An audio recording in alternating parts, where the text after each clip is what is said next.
بسم اللہ الرحمن الرحیم نحمدہ ونصلی علی رسولہ الکریم اما بعد۔ میں ہوں حافظ گلزار عالم اور آپ دیکھ رہے ہیں لرن عربک ود حافظ گلزار، اور یہ کورس ہے قرآنی عربی سیکھیے آسان اور تیز رفتار طریقے سے، جس کے ذریعے انشاءاللہ تعالی آپ صرف 3 ماہ میں قرآن کریم کے 80% الفاظ کا ترجمہ خود کرنے کے قابل ہوں گے انشاءاللہ تعالی۔ کورس کی خصوصیت یہ ہے کہ یہ آسان ہے، دلچسپ ہے، ساتھ ساتھ پچھلے الفاظ کی دہرائی ریویژن بھی ہوگی، اور انشاءاللہ تعالی ہر سبق میں آپ محسوس کریں گے کہ آپ قرآن کریم کے کافی سارے الفاظ کا ترجمہ خود کرنے کے قابل ہو رہے ہیں انشاءاللہ تعالی۔ آج کا سبق ہے سبق نمبر 2، اور اس میں ہم پڑھیں گے واحد، تثنیہ اور جمع کے بارے میں۔ کورس کے 3 لیول ہیں ٹوٹل، اور لیول نمبر 1 کا یہ سبق نمبر 2 ہے۔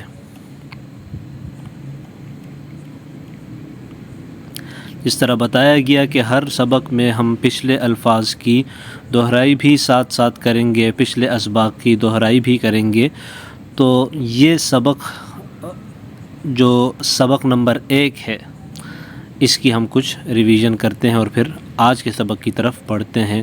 سبق نمبر 1 میں ہم نے یہ 8 الفاظ سیکھے تھے، اور صرف یہ 8 الفاظ قرآن کریم میں 4753 مرتبہ آئے ہیں۔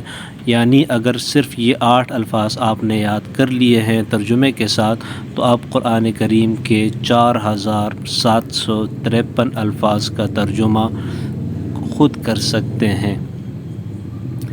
کورس کا جو سبق نمبر 1 ہے، اس کی ریویژن کا آغاز کرتے ہیں۔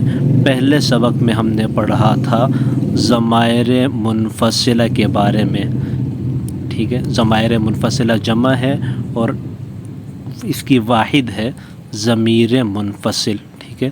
ضمیر کہتے ہیں ان الفاظ کو جو ہم ناموں کی جگہ پر استعمال کرتے ہیں، جیسے اردو میں ہم کہتے ہیں میں، آپ یا یہ وہ الفاظ ہیں جو ہم ناموں کی جگہ پر استعمال کرتے ہیں، ٹھیک ہے۔ میں اپنے بارے میں بات کرتا ہوں تو میں اپنا نام لے کر بات نہیں کرتا، بلکہ میں ضمیر استعمال کرتا ہوں، میں کہتا ہوں، ٹھیک ہے۔ یا اگر ہم کئی سارے ہیں تو ہم کا لفظ استعمال کریں گے، ٹھیک ہے۔ کسی اور شخص کے بارے میں بات کر رہے ہیں تو ہر دفعہ ہم اس کا نام نہیں لیتے، بلکہ ہم کہتے ہیں وہ، یا اس نے یوں کیا، یا وہ ایسا انسان ہے، تو یہ وہ کا لفظ ضمیر ہے۔ اسی طرح میں آپ سے مخاطب ہوں تو میں آپ کا نام لے کر ہر دفعہ بات نہیں کرتا، بلکہ آپ یا تم کہتا ہوں یا تو کہتا ہوں، تو یہ ضمائر کے الفاظ ہیں۔ عربی میں ضمائر کی 2 قسمیں ہیں، ضمائر منفصلہ اور متصلہ، ٹھیک ہے۔ منفصلہ کا مطلب ہوتا ہے الگ آنے والی ضمیریں، یعنی جو دوسرے الفاظ کے ساتھ ملی ہوئی نہیں ہوتی۔ یہ دیکھیں، یہ الفاظ دوسرے الفاظ کے ساتھ ملے ہوئے نہیں ہیں، بلکہ الگ الگ الفاظ ہیں، سیپریٹڈ پروناؤنس ان کو انگلش میں کہتے ہیں۔ دوسری قسم اس کی ہوتی ہے ضمائر متصلہ، یعنی وہ ضمائر جو مل کر آتی ہیں دوسرے الفاظ سے، وہ ہم آنے والے اسباق میں پڑھیں گے۔ اسی طرح اس کی ایک دوسری تقسیم ہے مذکر کی ضمیریں اور مؤنث کی ضمیریں، یعنی وہ ضمائر جو مردوں کے لیے استعمال ہوتے ہیں، اور وہ ضمائر جو عورتوں کے لیے استعمال ہوتی ہیں۔ تو پہلے سبق میں ہم نے وہ 8 الفاظ پڑھے ضمائر کے جو مذکر کے لیے، یعنی مردوں کے لیے استعمال ہوتے ہیں، اور وہ یہ 8 الفاظ ہیں۔ آسان الفاظ ہیں، لیکن ان کو یاد کرنا ہے اچھی طرح، ان کو بار بار پڑھا جائے گا۔ ہم نے اچھی طرح یاد کرنے کے لیے اس کی کچھ پریکٹس بھی کی تھی، تو آج ایک دفعہ دوبارہ دیکھ لیتے ہیں، اور پھر ہم آج کے سبق کی طرف بڑھتے ہیں۔ تو یاد کرنے کا طریقہ یہ ہے کہ ان الفاظ کو آپ بار بار پڑھیے، اس کے صرف عربی الفاظ کو آپ بار بار پڑھیں، تاکہ اس کی یہ سیریز آپ کو یاد ہو جائے، ٹھیک ہے۔ اور پھر آپ اردو کے ترجمے کے ساتھ اس کو بار بار پڑھیے، تاکہ اردو کے ترجمے کے ساتھ بھی آپ کو یہ یاد ہو جائے۔ تو عربی کے الفاظ یاد کرنے کا طریقہ یہ ہوگا کہ ان الفاظ کو ہم یوں پڑھیں گے، ہوا ہما ہم، انت انتما انتم، انا نحن، ہوا ہما ہم، انت انتما انتم، انا نحن۔ پھر وہی بات کہ انا پورے قرآن کریم میں جہاں بھی استعمال ہوتا ہے اسی طرح کلام عرب میں، تو اس کو ہم انا نہیں پڑھیں گے بلکہ انا پڑھیں گے، یعنی یہ الف نہیں پڑھی جائے گی، انا پڑھیں گے، انا نہیں پڑھیں گے۔ ہوا ہما ہم، انت انتما انتم، انا نحن، بار بار پڑھیے، جب اچھی طرح یہ سیریز آپ کو یاد ہو جائے پھر اردو کے ترجمے کے ساتھ پڑھیے۔ ہوا وہ ایک مرد، ہما وہ دو مرد، ہم وہ سب مرد، انت آپ ایک مرد، انتما آپ دو مرد، انتم آپ سب مرد، انا میں ایک مرد، نحن ہم سب مرد۔ بار بار پڑھیے تاکہ آپ کو یہ ترجمے کے ساتھ اچھی طرح یاد ہو جائیں، اور اگر آپ کو یہ 8 الفاظ ترجمے کے ساتھ یاد ہو گئے ہیں تو مبارک ہو، آپ قرآن کریم کے 4753 الفاظ کا ترجمہ کر سکتے ہیں۔ قرآن کریم کھولیے، آپ کو تقریباً ہر صفحے میں یہ الفاظ، ان میں سے کوئی لفظ ملے گا اور آپ اس کا ترجمہ خود کرتے جائیے۔ اور یہ اس سبق کا اور اس کورس کا ایک اہم کام بھی ہے کہ ہر سبق کے بعد آپ قرآن کریم کو کھولیے اور قرآن کریم میں سے جو سبق پڑھا ہو اس کے الفاظ تلاش کیجیے اور اس کا ترجمہ خود کیجیے۔ آپ کو دن بدن اندازہ ہوگا کہ آپ قرآن کریم کے بہت سارے الفاظ کا ترجمہ خود کر سکتے ہیں۔ آج کے سبق کی طرف بڑھیں گے۔ آج کے سبق میں ہم پڑھیں گے واحد، تثنیہ اور جمع کے الفاظ۔ پہلے یہ سیکھیں گے، یہ جانتے ہیں کہ واحد کسے کہتے ہیں، تثنیہ کسے کہتے ہیں، جمع کسے کہتے ہیں۔ واحد کہتے ہیں ایک کو، تثنیہ یہ ایک نیا لفظ ہے ہمارے لیے جو اردو میں عام طور پہ استعمال نہیں ہوتا، تو تثنیہ 2 کو کہتے ہیں، اس کو یاد رکھیے۔ اور جمع ہم جانتے ہیں 2 سے زیادہ کو کہتے ہیں۔ واحد 1 کو کہتے ہیں، تثنیہ 2 کو کہتے ہیں، جمع 2 سے زیادہ کو کہتے ہیں۔ اب جو اس سبق کا اصل ٹاپک ہے اس کی طرف پڑھتے ہیں، وہ یہ ہے کہ ہم نے یہ سیکھنا ہے اس سبق میں کہ عربی زبان میں وہ الفاظ جو اسماء ہیں، ٹھیک ہے، یعنی اسم ہے، ناؤنز ہیں، نام ہیں، ٹھیک ہے، اور واحد کے لیے استعمال ہوتے ہیں، یعنی ایک فرد کے لیے استعمال ہوتے ہیں۔ ہم نے اس ایک فرد کے لیے استعمال ہونے والے الفاظ کو تثنیہ کیسے بنانا ہے اور جمع کیسے بنانا ہے یہ ہم سیکھیں گے۔ یعنی واحد لفظ کو 2 لفظ افراد کے لیے استعمال کرنا ہو، اس کے لیے ہم لفظ میں کیا تبدیلی کریں گے، 2 سے زیادہ افراد کے لیے استعمال کرنا ہو اس میں کیا تبدیلی کریں گے، یہ ہم سیکھیں گے آج کے سبق میں۔ تو پہلے کچھ مختصراً مثالیں پڑھ لیتے ہیں، آگے اس کی تفصیل پڑھ لیتے ہیں۔ واحد کی مثال ہے مسلمٌ، اور اس کا ترجمہ ہے ایک مسلمان۔ تثنیہ کی مثال ہے مسلمانی، اور ترجمہ ہے 2 مسلمان۔ جمع کی مثال ہے مسلمون، اور اس کا ترجمہ ہے سب مسلمان، یعنی 3 یا زیادہ مسلمان۔ واحد کی کچھ اور مثالیں، مسلمٌ ایک مسلمان، مؤمنٌ ایک مومن، صالحٌ ایک نیک انسان، کافرٌ ایک کافر، مشرکٌ ایک مشرک، فاسقٌ ایک فاسق۔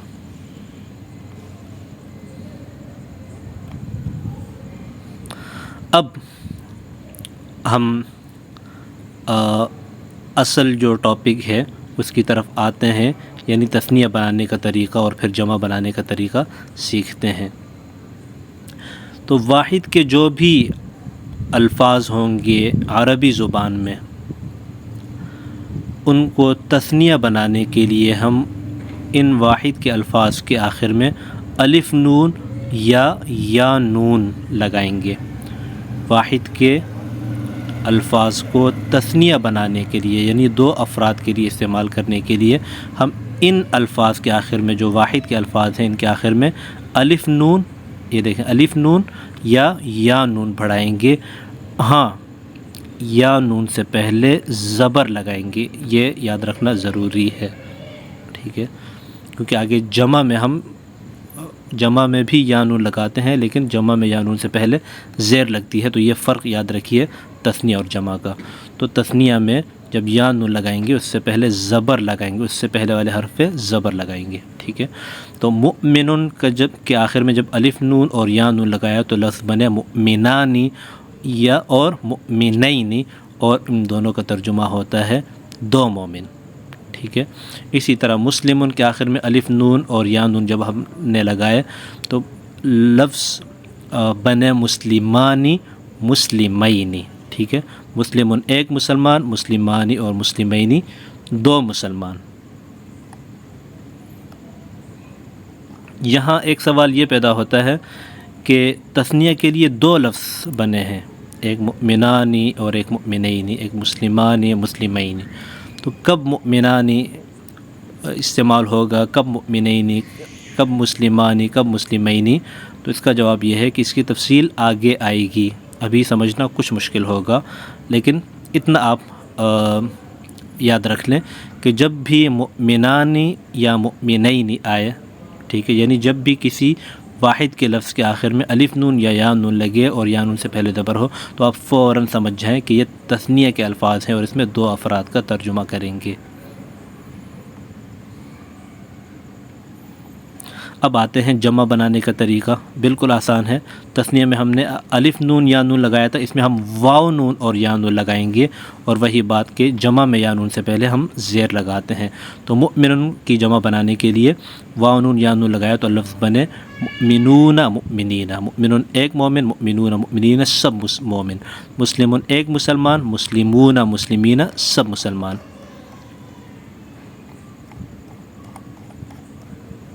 صالح ایک نیک انسان، صالحان صالحون سب نیک انسان، فاسق ایک فاسق انسان، فاسقون فاسقون سب فاسق انسان، فاسق کہتے ہیں گناہ گار کو۔ اب جب ہم نے واحد تثنیہ اور جمع کے الفاظ کی پہچان سیکھ لی، اب ہمارے لیے جملے بنانا آسان ہو گیا۔ ان الفاظ کو ہم ضمائر کے ساتھ ملائیں گے، وہی ضمائر جو ہم نے پہلے سبق میں پڑھے، اور یوں ہم جملہ بنا سکتے ہیں، سینٹنس بنا سکتے ہیں اور ان کا ترجمہ کر سکتے ہیں۔ ضمائر منفصلہ جو ہم نے پہلے سبق میں پڑھے ہیں، ہوا، ہما، ہم، انت، انتم، انتم، انا، نحن، یہ آپ واحد تثنیہ اور جمع کے الفاظ کے ساتھ ان کو لگاتے جائیں، جملے بن جائیں گے۔ ہاں، ایک بات کا یاد رکھنی ہے کہ اس میں ضمیر اور اس کے ساتھ جو ہم اسم لگائیں گے ان دونوں میں مطابقت ہونی چاہیے۔ مطابقت کا مطلب یہ ہے کہ دونوں ایک جیسے ہوں، یعنی واحد کے ساتھ واحد کا لفظ، تثنیہ کے ساتھ تثنیہ اور جمع کے ساتھ جمع کا لفظ ہونا ضروری ہے۔ اسی طرح یہاں پر بھی جو واحد کا لفظ ہے کی ضمیر ہے، انت ایک فرد کے لیے ہے تو اس کے لیے واحد کا لفظ آئے گا۔ انتما ضمیر دو افراد کے لیے ہے تو اس کے ساتھ جو آگے لفظ آئے گا وہ بھی تثنیہ کا دو افراد کا آئے گا، جمع کے ساتھ جمع، اسی طرح واحد کے ساتھ واحد، جمع کے ساتھ جمع۔ اب جملہ بنانے کے لیے بڑھتے ہیں۔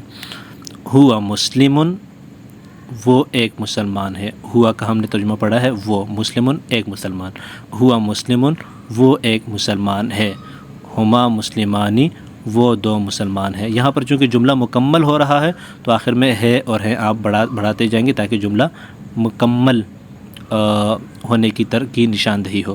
ہوا مسلمن وہ ایک مسلمان ہے، ہما مسلمانی وہ دو مسلمان ہیں، ہم مسلمون وہ سب مسلمان ہیں، انت مسلمن آپ ایک مسلمان ہیں، انتما مسلمانی آپ دو مسلمان ہیں، انتم مسلمون آپ سب مسلمان ہیں، انا مسلمن میں ایک مسلمان ہوں، نحن مسلمون ہم سب مسلمان ہیں۔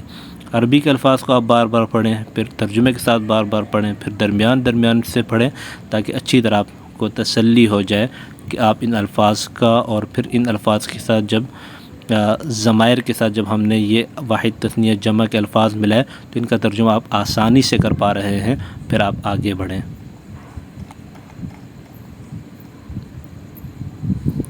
اب دیکھیں جس طرح ہم نے مسلمن کے الفاظ کو ملایا ضمائر کے ساتھ، اسی طرح ان الفاظ کو بھی آپ ضمائر کے ساتھ ملائیے بالکل اسی طرح، ٹھیک ہے. ہوا مؤمن، ہما مؤمنان، ہم مؤمنون، ٹھیک ہے.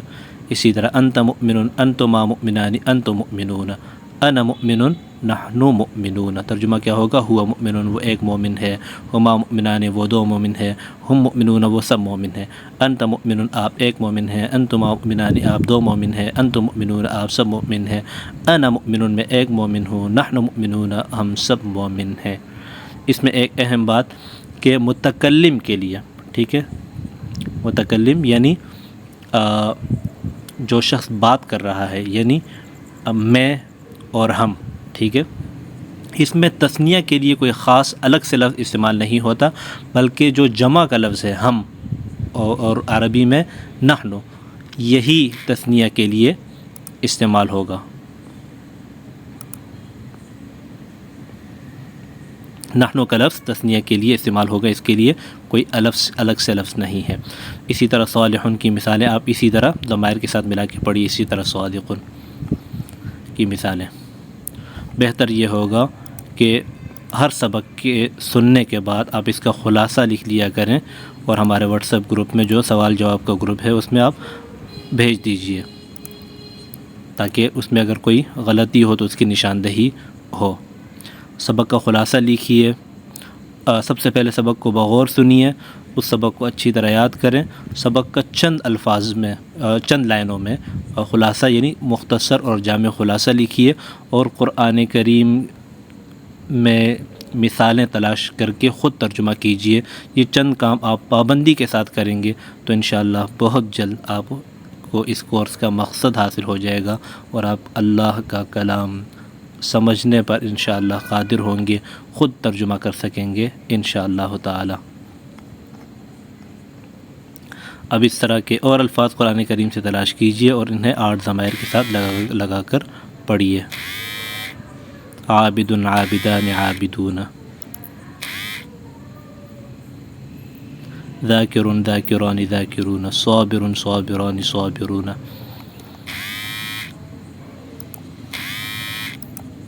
یہ کچھ مثالیں قرآن کریم کی مثالیں دیکھیے، اور اس سے آپ کو اندازہ بھی ہوگا کہ آپ خود کیسے الفاظ تلاش کریں گے اور ان کا ترجمہ کریں گے قرآن کریم میں سے، تاکہ اچھی آپ کی مشق ہو، پریکٹس ہو، اور اسباق اچھی طرح آپ کے ذہن نشین ہو. قرآن کریم میں ہے، سورہ انبیاء میں ہے، فَهَلْ أَنْتُمْ مُسْلِمُونَ.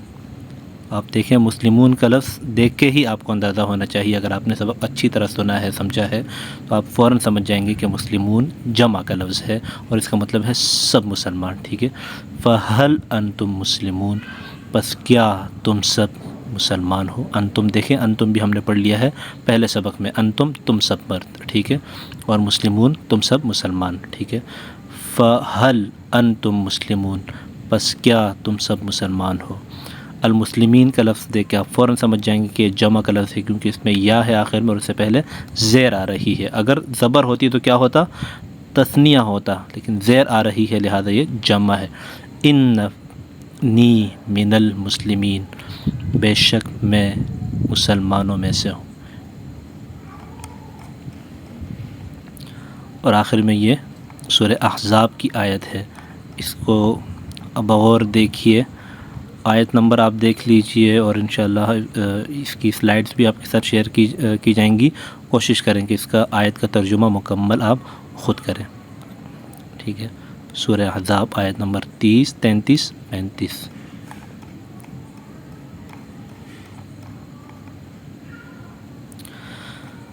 اساتذہ اور طلباء سے انتہائی اہم گزارش ہے، صرف عربی گردانیں پڑھنا کافی نہیں، ترجمہ کی گردان بھی ضروری ہے.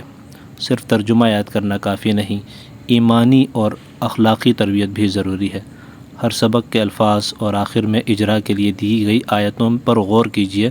نظریاتی تربیت اور کردار سازی کے اشارات جھلملاتے نظر آئیں گے.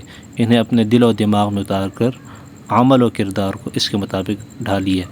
یعنی قرآن کریم کے اسباق جب آپ پڑھ رہے ہیں، گرامر پڑھ رہے ہیں، تو صرف یہ اسباق یہ برائے اسباق نہ ہوں، یعنی آپ کی توجہ بس گرامر میں ہی اٹک نہ جائے، بلکہ ہر وقت یہ بات پیش نظر رہے کہ قرآن کریم سمجھنے کا مقصد، عربی سمجھنے کا مقصد یہ ہے کہ اللہ تعالیٰ کا جو پیغام ہے وہ ہم ذہن نشین کر لیں، یاد رکھیں، تاکہ اس پر عمل کریں، کیونکہ اصل عمل ہے، عمل سے زندگی بنتی ہے، جنت بھی جہنم بھی۔